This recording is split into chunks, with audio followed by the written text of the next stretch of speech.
Hambini fans, and welcome. In today's episode I'm going to show you how to service the rear hub of a Shimano wheel set on my neglected bike, which is my Cervelo S5. It's a commuter bike. It's had a bit of a rough time over the past few weeks because I've had to cycle through snow and basically not on the road because otherwise I'd fall over. So I've been riding along the grass verge, and what's happened is the wheels have developed a bit of play in them and they generally need a service. So this video will cover the overhaul and adjustment of the back wheel. There's another video for the front wheel. The main symptom of a worn set of bearings is play when you rock the wheel from side to side. So if I do that, you can see, hopefully, that it is moving laterally. Now it's probably moving maybe a couple of millimeters there, but the actual clearance difference by the time it gets down to the hubs is very small. Shimano use cup and cone bearings, which in the grand scheme of the bike industry is quite rare, but they are a very big supplier of wheels. I'm going to explain to you how those cup and cone bearings work. So what we've got here is a cross section through a Shimano hub. So it's a typical Shimano hub. These balls, so this one here and this one here and this one here and this one here, are the bearings. Now Shimano uses cup and cone bearings. So this bit here is the cone and the female part is the cup. And it is a form of angular contact bearing. Now, Shimano design their hubs very differently to almost any other manufacturer. So the wheel hub on a Shimano, the rear hub, is supported on this bearing and this bearing. The free hub is on this bearing and this bearing. You take into contrast with Zip. Zip design their rear hub much more like everybody else. So you've got a radial bearing or a deep groove bearing, item 4, another one, item 4, so they are massive bearings. And then this bearing here, which is not marked with a number, and the free hub, again not marked with a number, they're on separate bearings.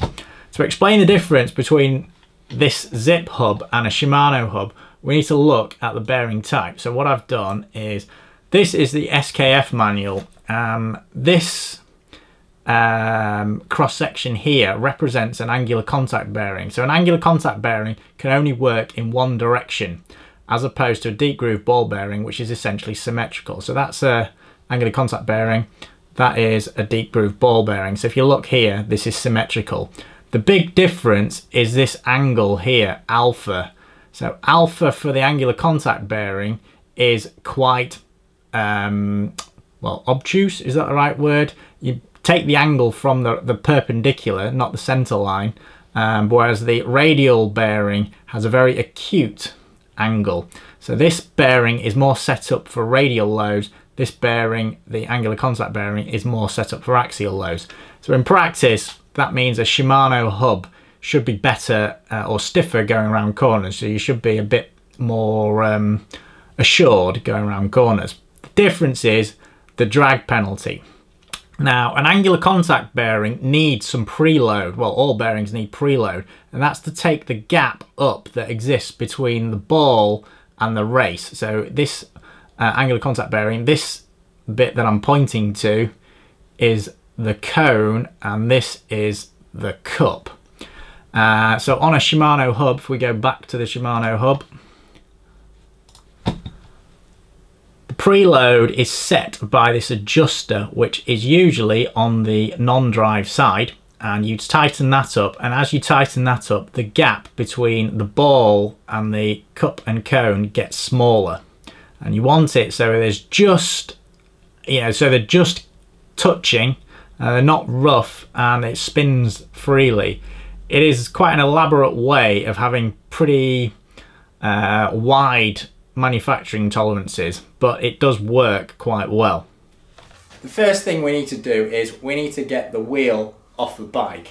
This is straightforward, just undo the quick release lever and pull the brakes out so you can get the wheel out. I've had to let the tyres down because it's a bit of a tight fit on an S5.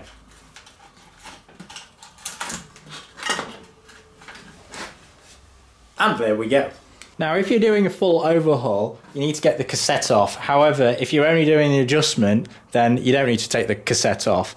So if you're just doing an adjustment, skip forward. Now if you're doing a full overhaul, you need to get the cassette off. However, if you're only doing the adjustment, then you don't need to take the cassette off. So if you're just doing an adjustment, skip forward. First thing is, we need to take the skewer out.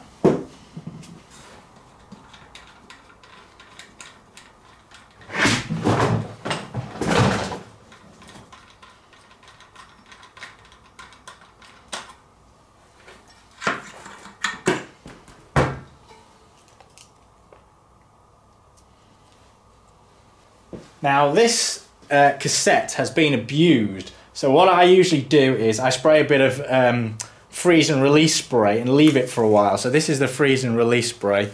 You probably get it from a hardware shop. Just spray a little bit, spray a bit around the outside, and then spray a bit on the back,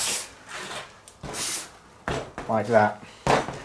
Leave it for a good 5 minutes and then come back to it. So after you've left it for a while, what you need to do is we need to get the cassette off. In order to do that, we need a chain whip tool and a lock nut removal tool. One of my tips is, if you're going to use the chain whip tool, wrap it around the biggest sprocket available, because it reduces the torque in order to get it off, so it makes it easier to get it off. So wrap it round, put the Shimano tool in and get some tension on it, make sure that's the right way.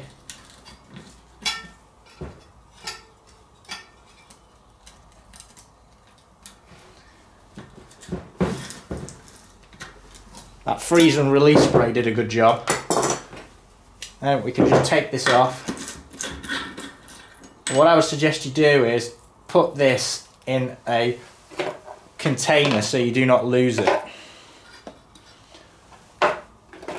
So I've taken the first sprocket off and you just pull the rest off like that.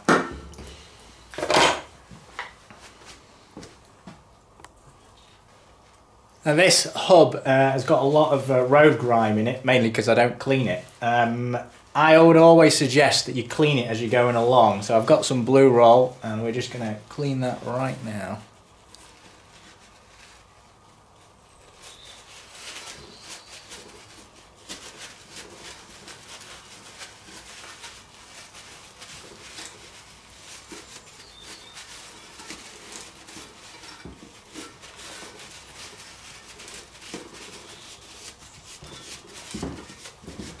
Make sure you clean the splines.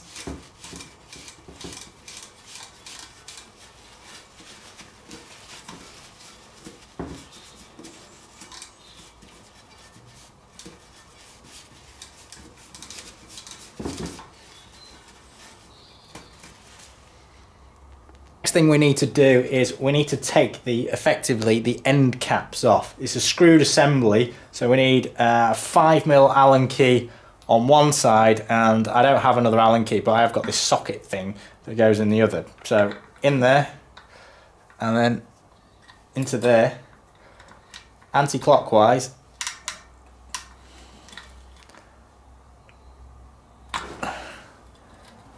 Then undo it. So remove the one from the non-drive side. There's a small washer behind it, don't lose it. So this is the non-drive side. It's got a sort of rubber seal that seals the bearing in, and a cap. We just need to remove that, like that. Now we need to undo the preload screw or nut.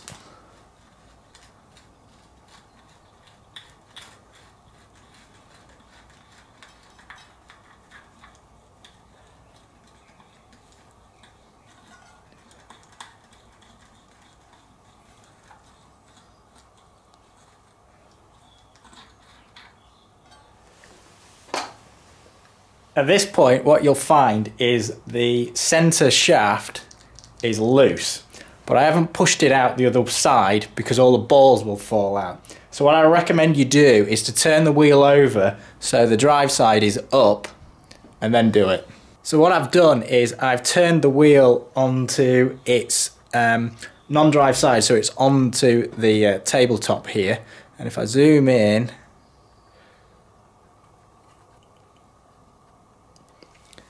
what it's done is it's pushed the shaft slightly upward, so we can withdraw this now.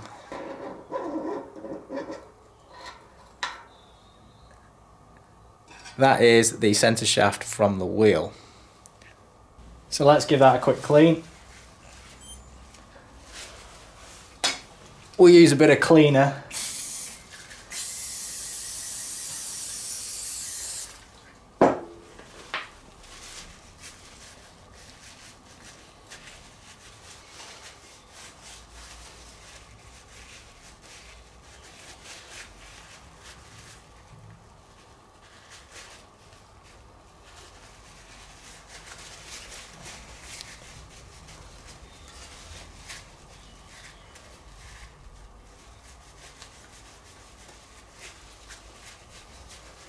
So what you're looking at now is the drive side cup and cone bearing balls. Now they've stayed in one piece, but there's always a chance that they may come out. So what you need is you need a magnet, and a strong one at that, to stop all this stuff coming out. Put the magnet in and all the balls come out like that.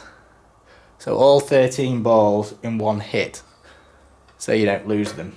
Now we need to do a spot more cleaning.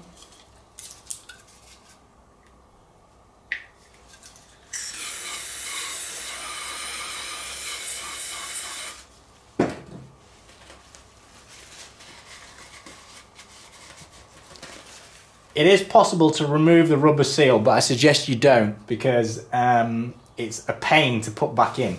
So clean around it.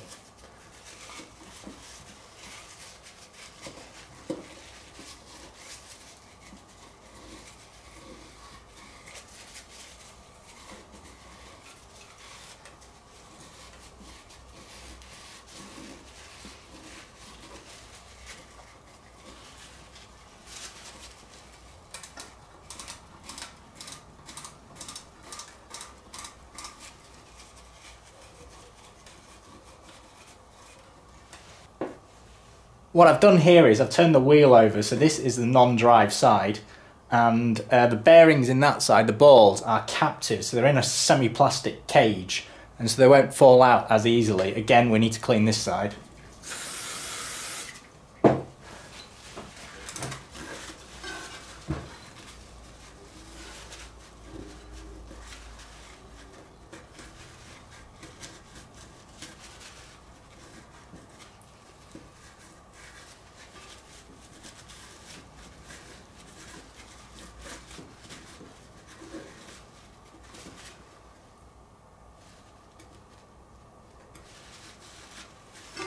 If you want to remove the free hub, you need a 14mm Allen key or hex drive. Whack it in, turn it to anti-clockwise, and turn. It can be quite tight. I've just freed it off before doing this.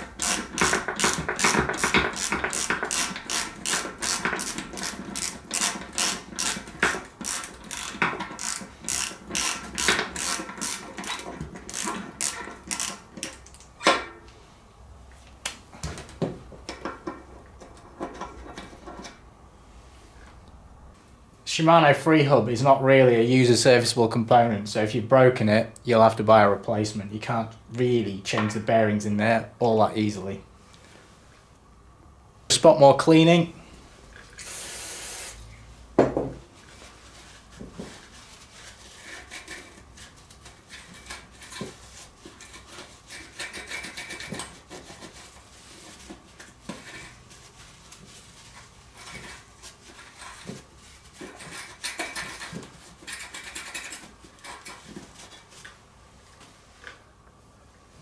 Now we need to reinstall the free hub unit.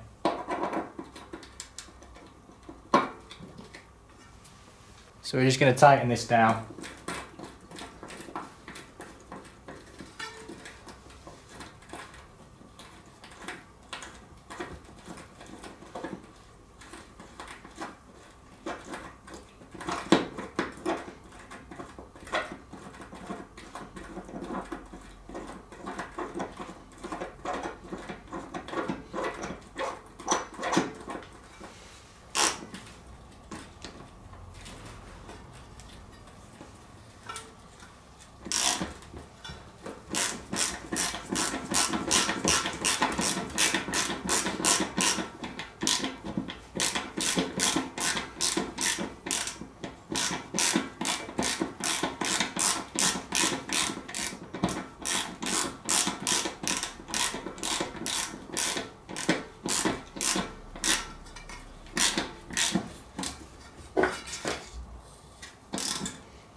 and need to be tightened to about, I think, 40 Newton meters, but it's quite a fine pitched thread, so we'll just go for fairly tight.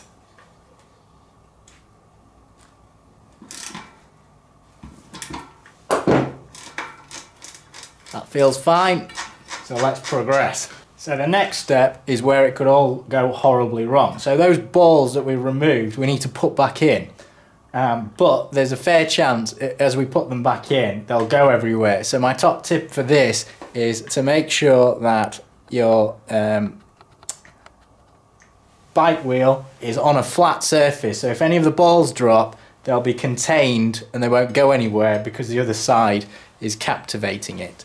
So what we need to do is we need to fill this with grease. I usually use lithium grease, so I'm just putting a good dollop all the way around.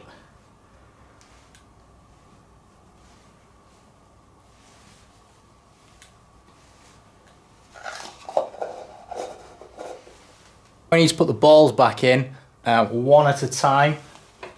I usually clean them as I put them in.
So once you've got the balls in, what you need to do is you need to make sure the balls are up against the cup surface. So that's basically the female part all the way around. So the next step is to put the axle back through.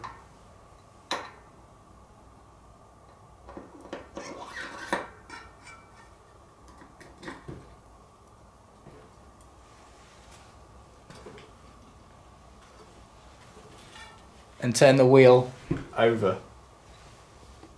This is the preload nut, and the objective of this is to preload the axle. It is in effect one bearing surface. We need to give it a clean and then thread it into the other half of the axle. We need to fill the non-drive side bearing up with grease.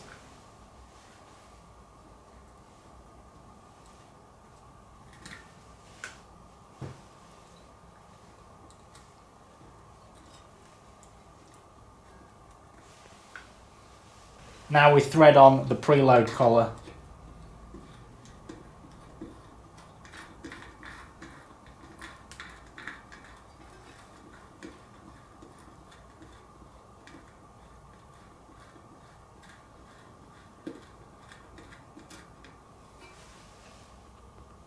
The the correct amount of preload is just so you don't have any play in the wheel. So if I rock this, there's too much play there in the wheel, so we need to give it a tighten. That's better. Just to illustrate that, if I loosen this,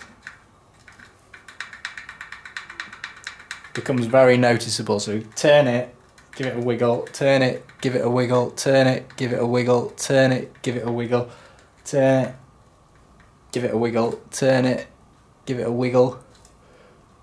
That's probably just about right. If you put too much on it, then you'll get a lot of friction in your wheel. So what we did is I fiddled around with that just to get it lined up. It was proving a bit difficult on camera because I couldn't see. And then we just push that onto there.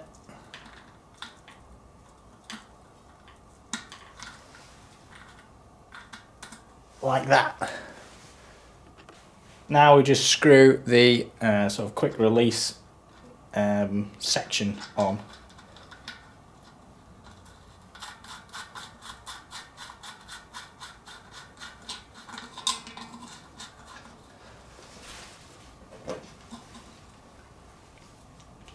Get a couple of Allen keys and tighten that up.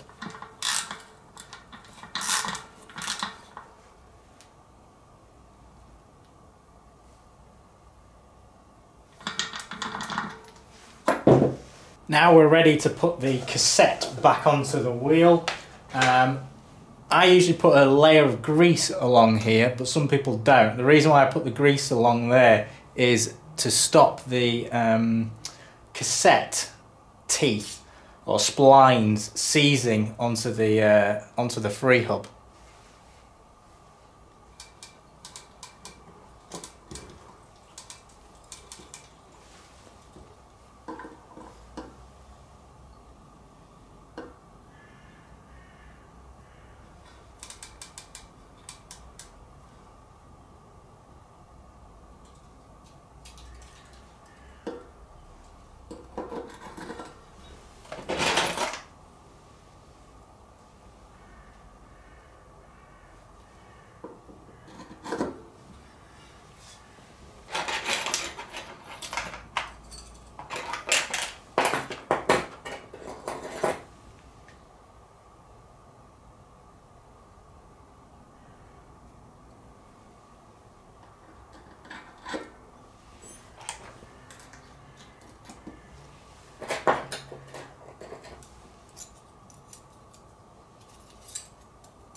So now we need to put the lock ring back onto the cassette. It's quite a fine pitch thread, so make sure you do it correctly.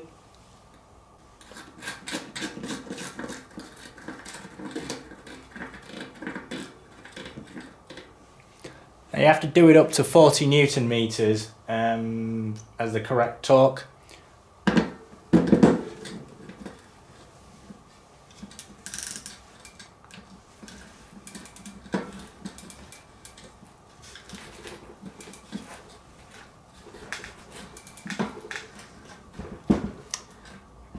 And that just feels about like 40 Newton meters. Put the skewer back through and we're done.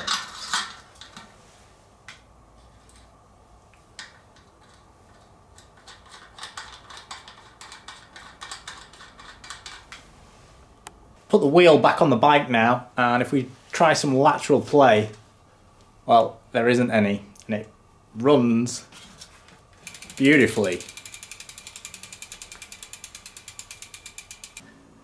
And that's the end of this video. I hope you enjoyed it. If you did, please hit that thumbs up button. Please subscribe to my channel and also check out my website, hambini.com. Thanks very much, and until next time.